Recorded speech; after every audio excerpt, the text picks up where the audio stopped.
The broadcast is now starting. All attendees are in listen-only mode. Good morning, and thank you for joining us for this webinar. We're going to give everybody just another minute to get online, and then we will get started with our presentation.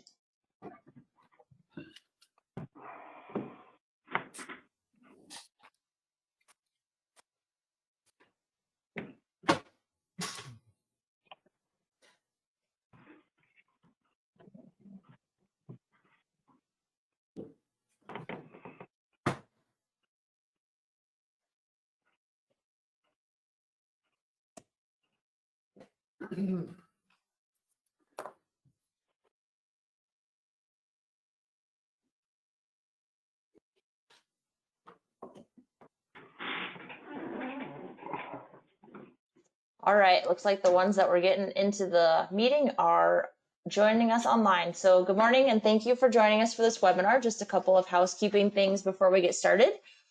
Everyone that's attending today are eligible to win one of our $50 gift cards that we have, and the winners will be chosen, and the locations will give you a call after the webinar today to let you know if you've won $50 to one of our local restaurants. Normally when we do our pre-harvest grower meetings, we like to do them in person and have a local caterer. And since we weren't able to do that today, we wanted to offer some opportunities for you to enjoy a local meal.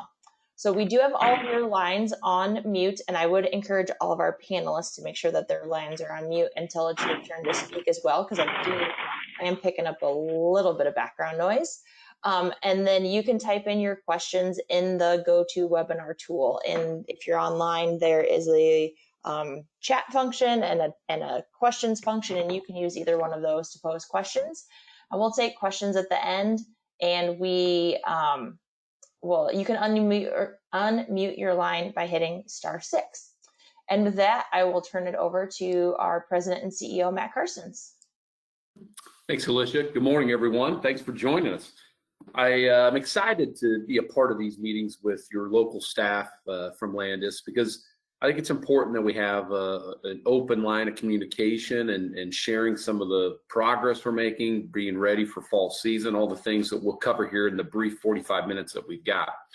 A little bit about me: I'm from a family farm in Guthrie in Dallas County, which would be just south of all of you, where we have a corn soybean operation, also a farrow to finish hog operation, and a little bit of a cow-calf operation as well. And I went to Iowa State, spent my time in different businesses like American Cinnamon, BSF, all the way through, as of late, to Land O'Lakes, and now here as your president and CEO. I'm excited to serve at your pleasure, because this is your cooperative. And it's important that we never lose sight of that you always understand and feel like your voice is being heard, and this is yours.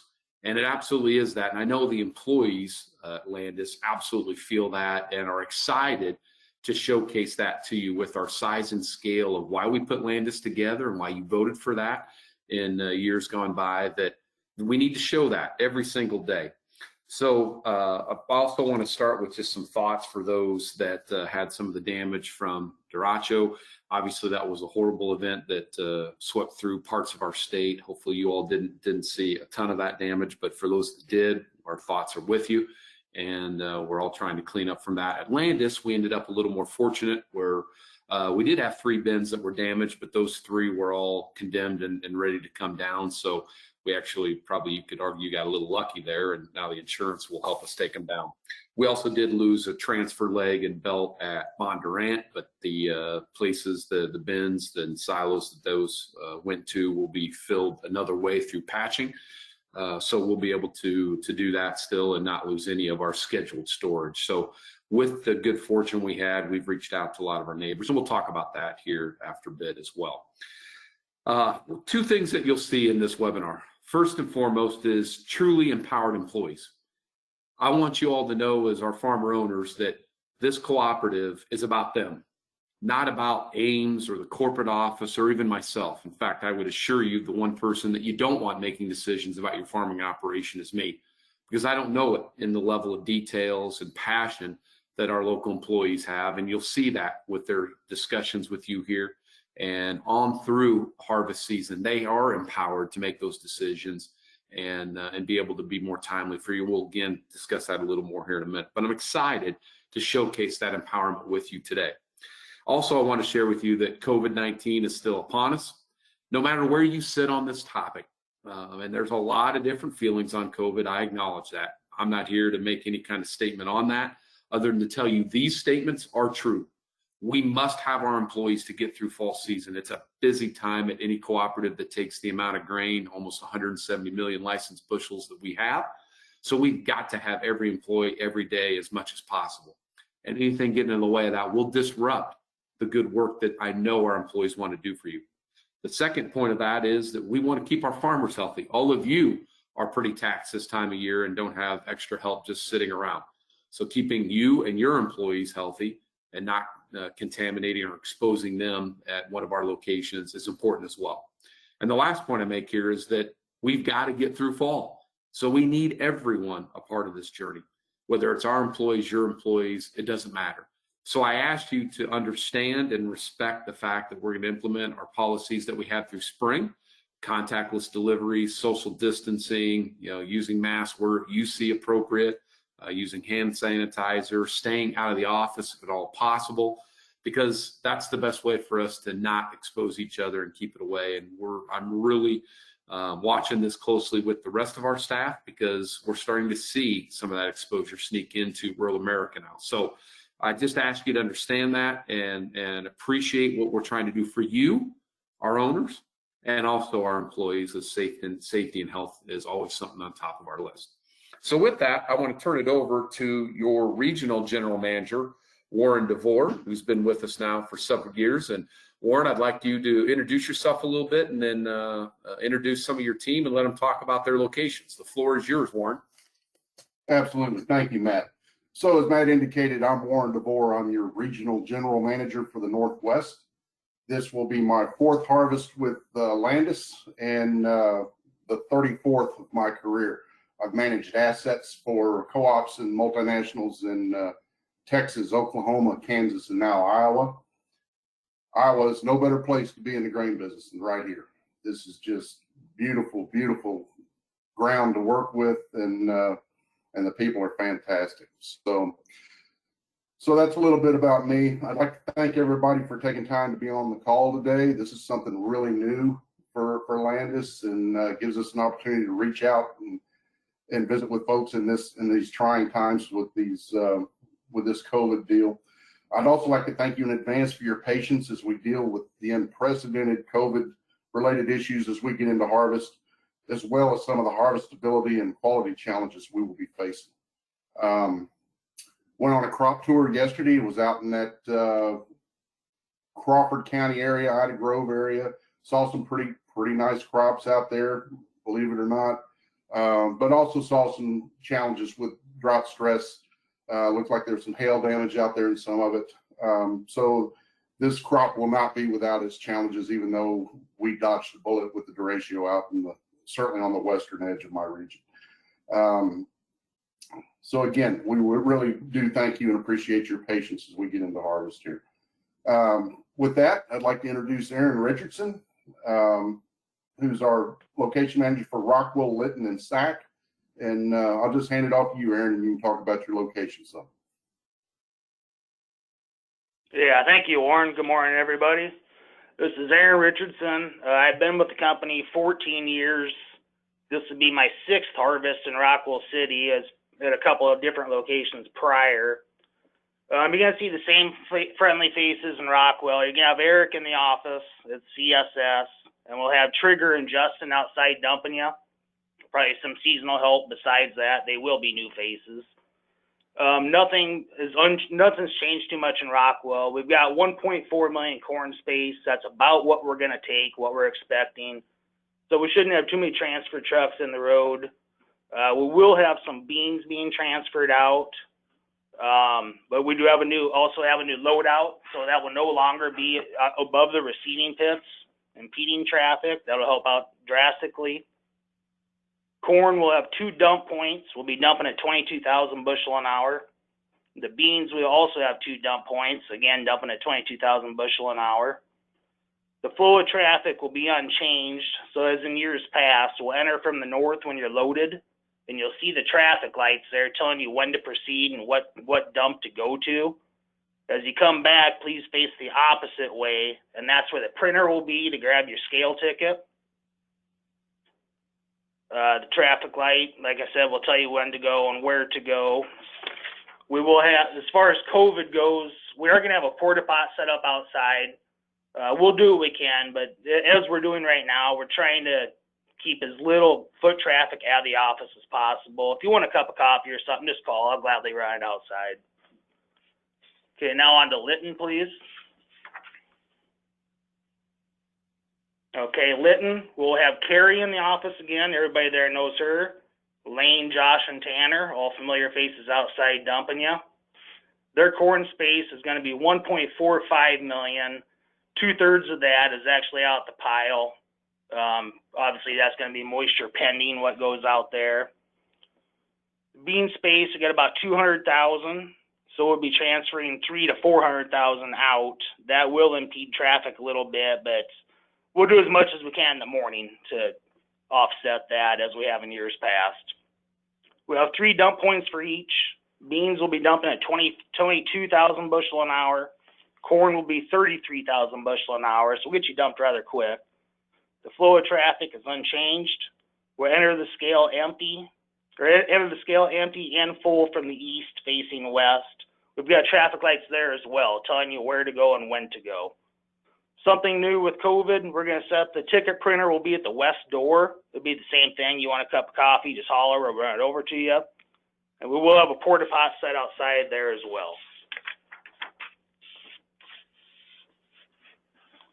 Sac City, this may possibly be used for emergency storage. That will not be open for customers. If we run into a corn crisis, we might use that pile, but Sac City is not really planned on being utilized at all. All right, thank you. Thanks, Aaron. Nice job. So we'll transition over to Steve Perry. Steve Perry is your location manager for Yetter and Ulmer, as well as Ida Grove and Odebolt. We'll focus on Yetter and Ulmer today. Go ahead, Steve. Good morning, everybody. Aaron, that was a good job. I don't know if I can match that one, but I'll try. For those of you who don't know me, I am Steve Ferry. I've been with Landis for like 22 years now. Prior to that, I worked for 15, 16 years at another grain/agronomy facility. So I've been in the industry for quite a while. I do oversee Yetter, Ulmer, Odebolt, and Ida Grove. So start out, I don't see your slide. I'm not on the computer there, Alicia. Where do you want to start? You want to start with Yetter? I have that slide up for you. All right, let's go Yetter. Yetter's got a capacity of 2,750,000 bushel capacity. During harvest, we'll take in around 2 million, maybe 2.2 million corn and 1 million beans.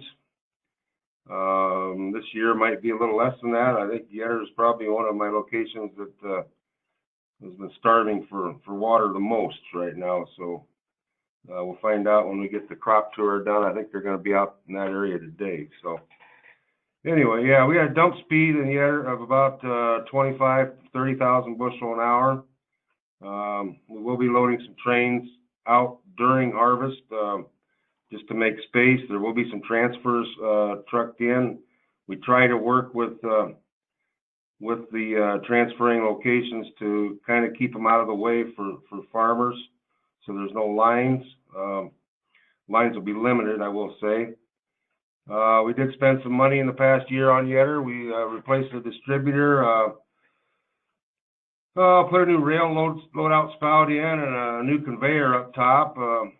Just some long needed wear points that needed repaired and replaced.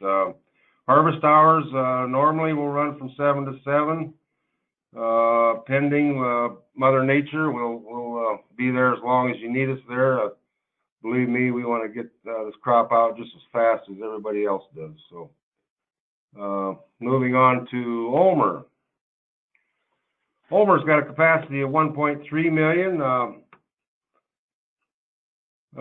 dump speed of about 10,000 bushel an hour. Now, we have put some money in Ulmer in the last year. We put in some new gear drives in both of the legs. Hopefully we can be a little more reliable, dependable on the equipment that's there. We did completely overhaul the scale. Ulmer's an area that I feel we can really increase our market share if we keep her going. There's a huge area there where there's no competitors that's real close by. So I think if we can keep that place going, we're increasing our capacity of bushels there. Harvest hours, 7 to 7 there too, pending. In a normal harvest, we'll take in 800,000.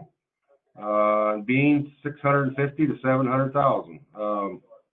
We do have an outside uncovered pile there for, I guess what I call emergency storage. That'll hold 700,000 to 800,000 if we keep pumping her out. So that's we can keep that place going throughout harvest well. So that's about all I got, Warren.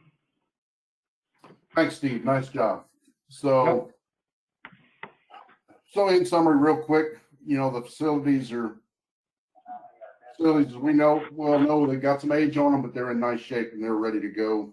And we're here to service you. And but I can't iterate enough that we can't help with anything that we don't know anything about. So I really would encourage over communication this fall.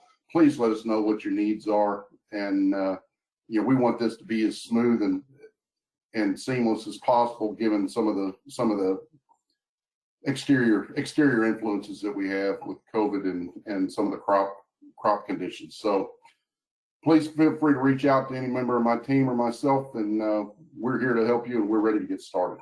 So that's all I got. Thank you, Matt. Thanks, Warren, and I'm really proud of you, Warren, that you recognize some of those other states you operated in aren't near as good as Iowa. So it's about time you sober up on the reality that Iowa is the best. So I'm proud of you for that. Now, a question I've got for Aaron. Did you say one of our employees at Rockwell City's name is Trigger? Is that what I heard? Yeah, Richard is his actual name, but everybody here is going to know him by Trigger. Well, good Name is Lord. Trigger. Let Trigger know. I want that. Can you guys come up with a cool nickname like that for me? Maybe you guys shouldn't. It may not be cool, would be my guess, but that is awesome. Thanks to you, Aaron, Steve, and Warren for the overview. Great job, and hopefully that gives our farmers a good insight into where we're going. As we look to the future here at Landis, I wanted to share with you a little bit about what you should expect overall as Landis as a company, and then in each of the business units, what we're doing. From an overall perspective, a couple different things that I want you to be thinking about as we look forward. First is a word called advocating or avocation. And it's not something you're probably used to your local cooperative doing. I'll acknowledge that up front. But as I think about two different areas, one is the complexity of the supply chain today. And the fact that agriculture is, you could argue, no longer its own industry. Agriculture is an essential part of the food industry. It's becoming an even bigger part of the energy, particularly fuel side of the industries that exist in energy overall. It's a part of data and technology. Everything that agriculture does touches so many different levels, all the way from you as the farmer to the consumer. But the other reason avocation is so important isn't the complexity and the insertion of ag into all those different industries that are much bigger than ag as a whole. It's also the fact that the times have changed. Think about all the government money as just one example that we've seen come out this year alone with COVID, with trade offsets, what we're dealing with right now with derecho, with other government programs that you're used to getting, rural communities and some of the fundings that they're getting that help support you as farmers. And then again, what we talked about with supply chains and consumers. If you combine all that together, we can no longer just sit here and have great discussions about how to deliver your grain, inputs that we provide you on agronomy or animal nutrition, and say, job well done. because the stakes are too high. There's too many people trying to grab at that money and use it for their benefit instead of what it was intended for, which is for you, our farmers. Somebody must stand up and protect that. We've got to make sure the company you own here at Landis has got your back, has got your voice being heard loud and clear throughout this entire supply chain we know today. So avocation is something you should come to expect, and I share that with you because you have different thoughts of what should be advocated. Make sure you're telling your local team. At the end of this, I'm going to give you my phone number and email address. Feel free to call me as well. We want to make sure that we are advocating, not just in your behalf, but in the right areas that you see out there, because there's a many different ways you could look at some of these things, and avocation is an important part that your voice is heard. I also want to share with you the critical success factors that we've outlined here at Landis for us to be successful moving forward. And there's really three simple ones. And these kind of rest, if you will, under avocation and under avocation of how we elevate the future of agriculture. The first is you as our farmer owners, putting you in the center of everything we do, every decision, every action, anything that happens here at Landis needs to be thought of through your lens. Now, this doesn't mean, farmer owners, that every decision we'll make you'll like. Remember, there's 8,000 or over 7,000 of you that we support in one way, shape, or another. And our overall effort will be always moving with the average. Where is the greatest need of our farmers? So sometimes you'll be in that circle, and actually most of the time you will be. But there will be times where there'll be decisions made that we also have to do that are good for others. It may not be always for you, but rest assured, everything we do will have you at the center of it. We're not Cargill. We're not ADM. We're not this big Fortune 500 company that is out there trying to make a living. We are farmer owned right here in Iowa. Although we are the biggest in Iowa, that gives us no right to be anything other than farmer centric, putting you at the center of everything we do. And to do that, we have to have the empowered employees. And you heard me talk about this already, so I won't beat this up too much. But it is important that when you need an answer, you can call any of the locations we have and get that answer. If the person you're talking to can't do that, they've got one call to make that they can get that answer back to you. One person they can stop and get the answer for you. All right there locally. Not decisions that need to come back to Ames, Iowa, or wherever somebody is residing to get that answer. Always right there locally for you. And last is that we've got to lean into the future of ag. And this kind of fits nicely with the avocation we talked about. Whether it's leaning into the future of ag in general, just innovation in general. We've got to be looking around the corner to understand where things are going. How it affects you. Are those changes and effects going to be positive, or how can we steer them in the right direction? And there's no greater example of leaning into the future than what we need to do relative to data and technology. Today, every company wants your data. And I contend that although today you give a lot of that data away for free, there will be a day that that data is worth something. I think there's a day where it could be even worth more than the commodities you bring us.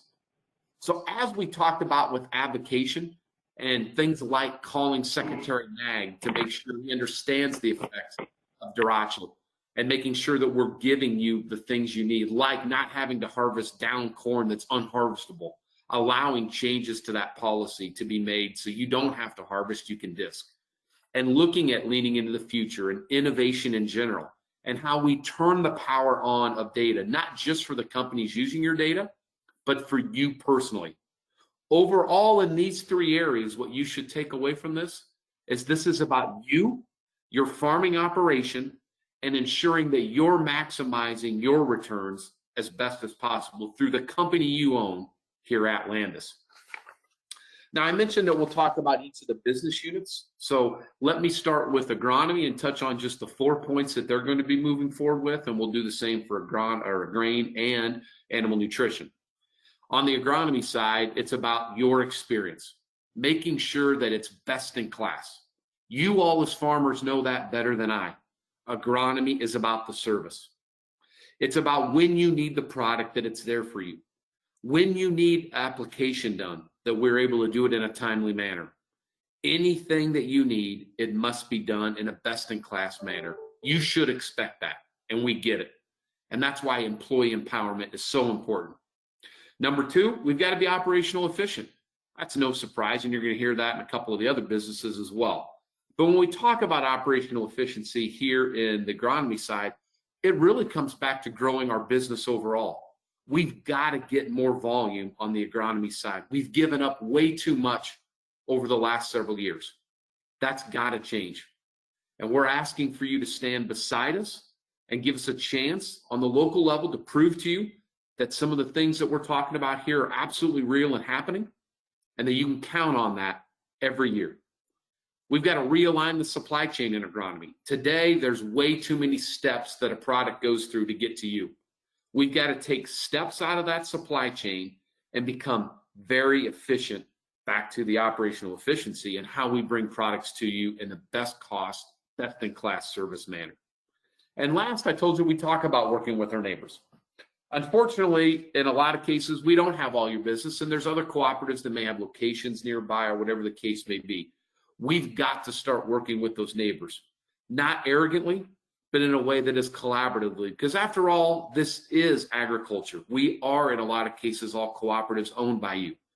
And us building something that they have a few miles away does not make any sense. That's always on the back of you. That's your money.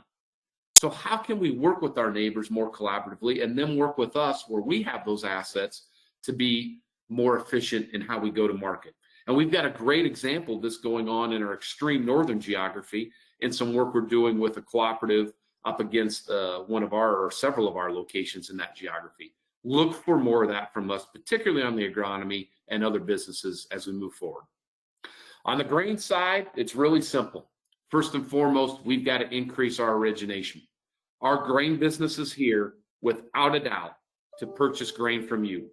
Whether that is corn you deliver us in season to one of our locations, or out of season, corn that needs to find a home, whether it's at an ethanol plant, a feed mill, or in one of our locations to be shipped out, on-farm storage will become a greater part of what we do. We must play a role in that journey with you. And for too long, from what I understand, we've been really good at the in-season bushels you give us, and out of season, we've almost been non-existent. That is not going to be the case any longer. And you'll hear from Stacy here in a minute the importance of us acting in season and out of season, whether it's bushels you bring us or bushels you're storing on the farm. We want to play a role in that as your cooperative. Operational efficiency shows up here on the grain side, but a little differently than it does on agronomy. On the grain side, it's about grain quality, reducing the amount that we have to dry, not transferring grain as a sport, but transferring grain only as needed to protect that grain quality. And obviously this year, probably more than years gone by, mixing and blending due to damaged grain, aflatoxin, whatever may be the case, we've got to be there for you. You own us. You're counting on us. And operational efficiency is a big part of that journey of us originating from you and doing the right jobs to protect your patronage and your investment in our company. And last is expanding how we sell the grain you bring us or the grain that you're storing on your farm. This is without a doubt our strength today, but we have room for improvement here. We've got to start thinking and acting globally, using our infrastructure, particularly rail infrastructure, to drive behaviors around the globe, whether it's India and China, or even here in North and South America with countries that surround us, like Mexico, like Canada, like even Brazil.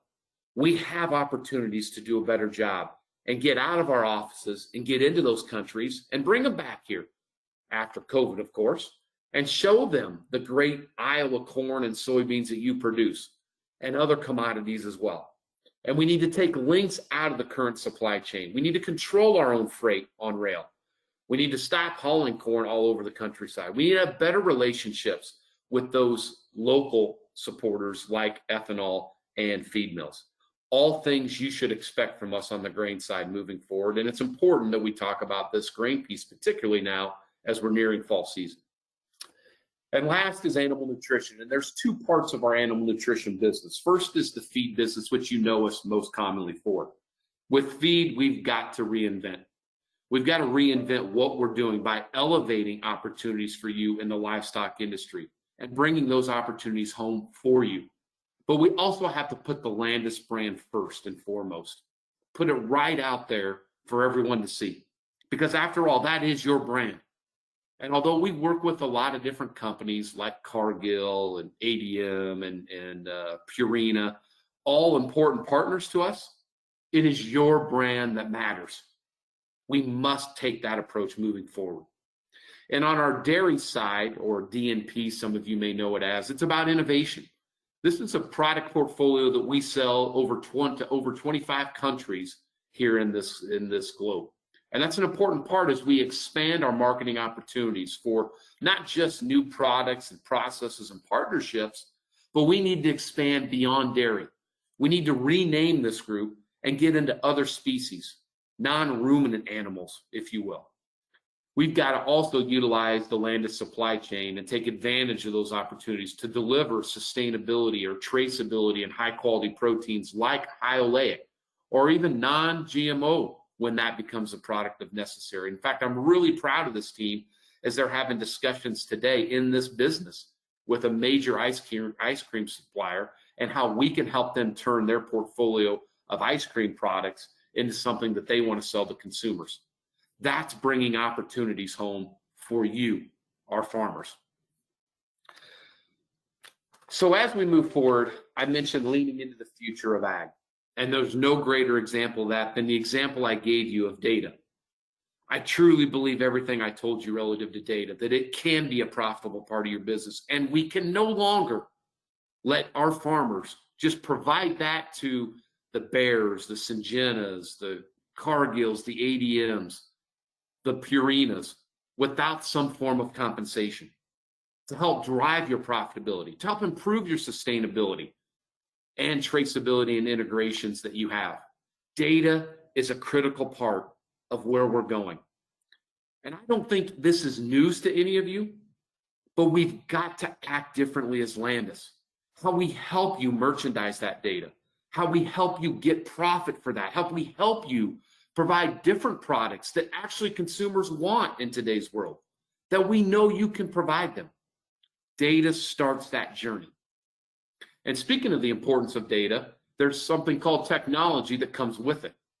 And here at Landis, we're really proud to announce a new digital tool that we have for all of you, which will be ready for this harvest, which will allow you to now sign documents electronically. So whether you're using the customer portal of Landis with you all or our app, both will give you access to this ability where you've got as an example, a grain contract to sign. If you're signed up for the text alerts, it will let you know via text that you've got something that needs signed. You can go into the portal or the app and electronically sign it as you see on this picture here. So we're excited to bring that technology to you, not just because of the efficiency of it, but also to help us deal with things like the current pandemic with COVID-19. All reasons to continue to lean into the future and look around the corner at things that we need to be doing for you, our owners.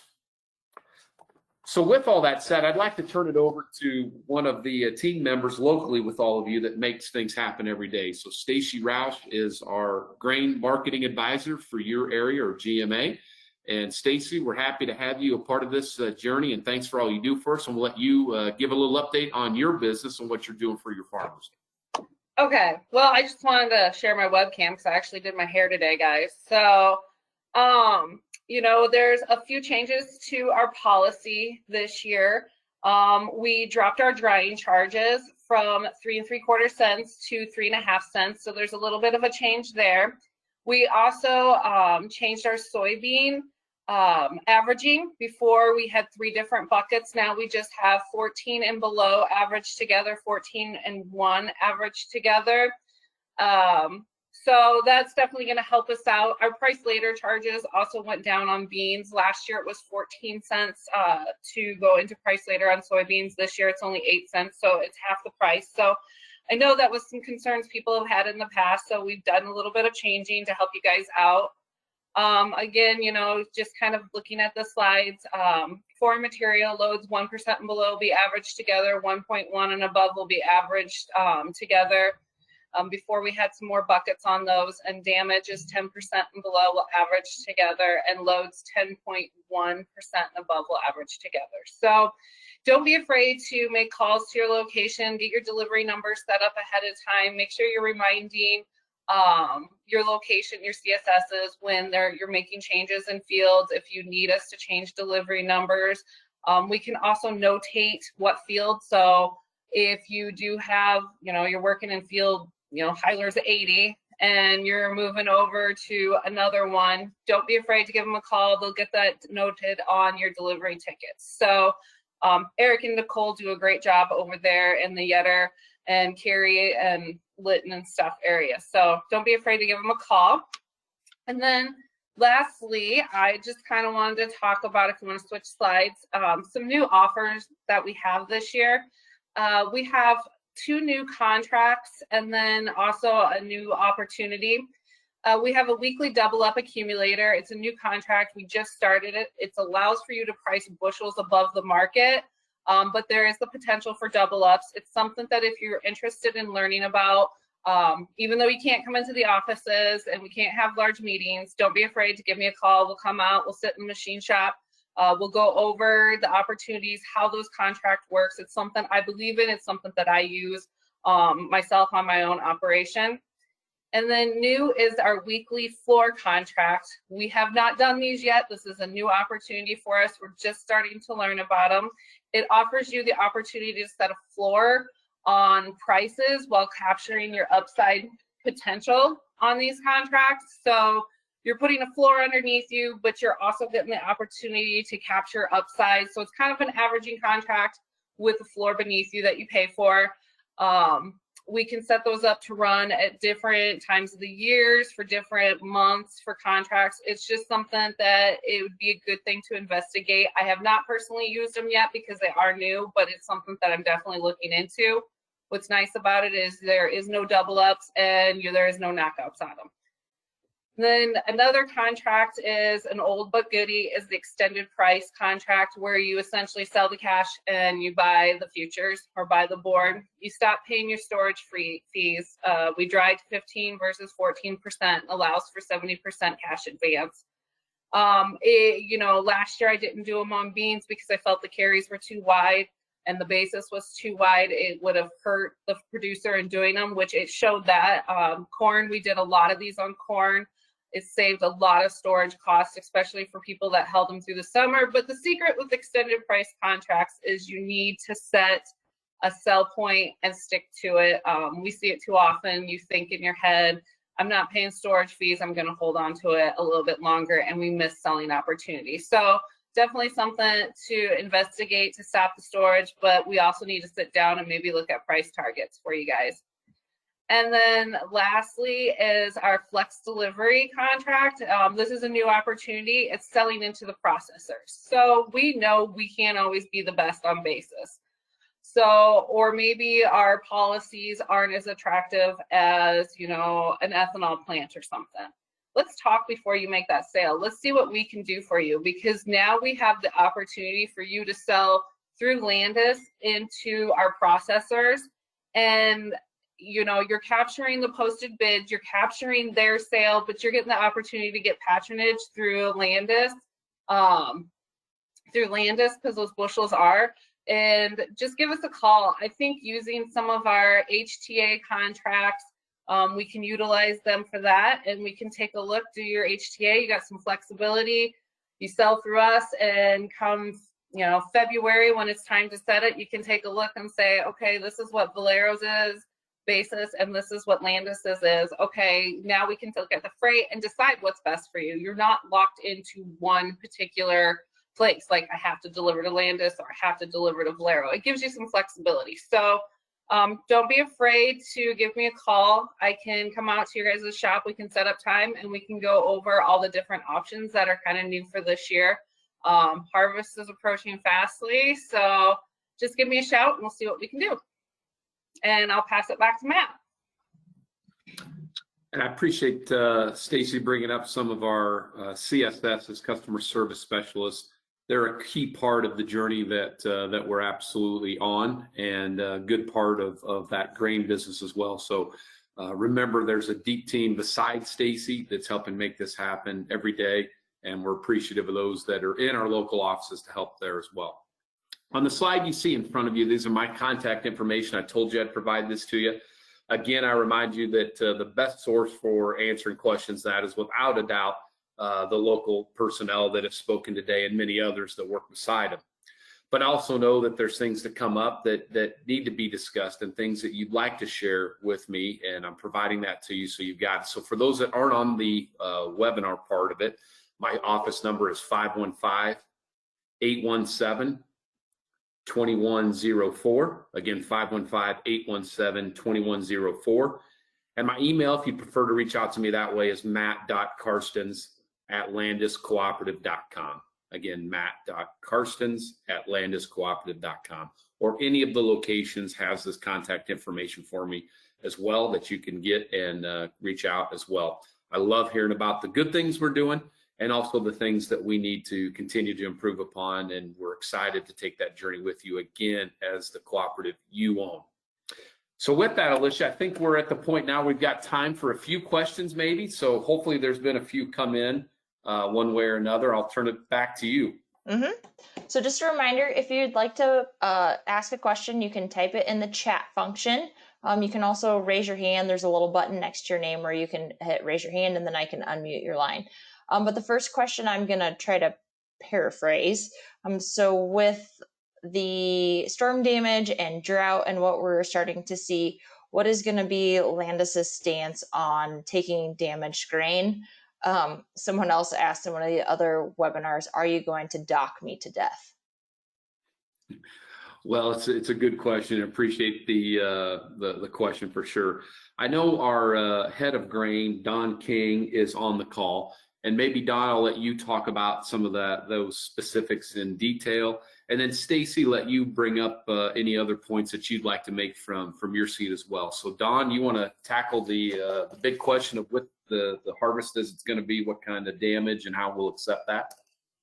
Yeah, thank you, Matt. I think the most important thing is the advice I'd give everyone that it's very important pre-harvest that you work with your crop insurance advisor and also the adjuster, and be proactive on anything that could be out there, from damage to mold to aflatoxin.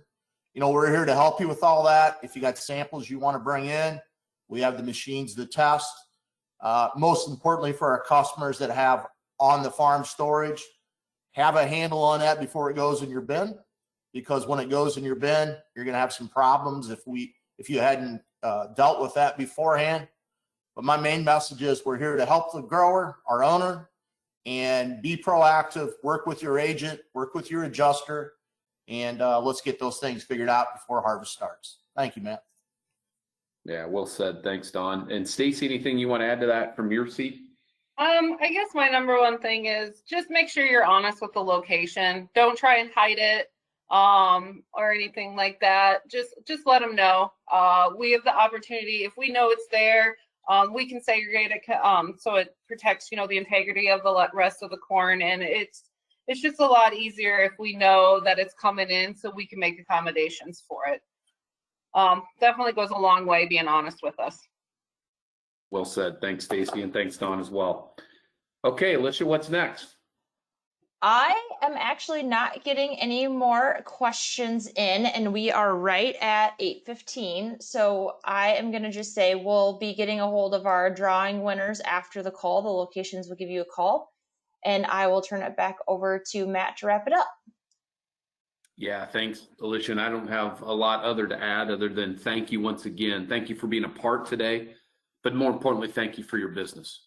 And I understand as Landis, we haven't performed maybe as strong as we should over years gone by, but it is a new day here at Landis. As I like to say, this isn't our grandparents' cooperative, and this is my home cooperative as well. And I want to see us perform at the levels that you should expect. So hold us accountable to our farmer owners being at the center of everything we do, the employee empowerment, and that we're leaning into the future and innovation and doing the things that you need us to do to help you be successful. Thanks once again. I wish you all a safe and prosperous fall season. And if you need something, don't hesitate to reach out to any of us. We're all here to help serve you as your cooperative. Thanks so much.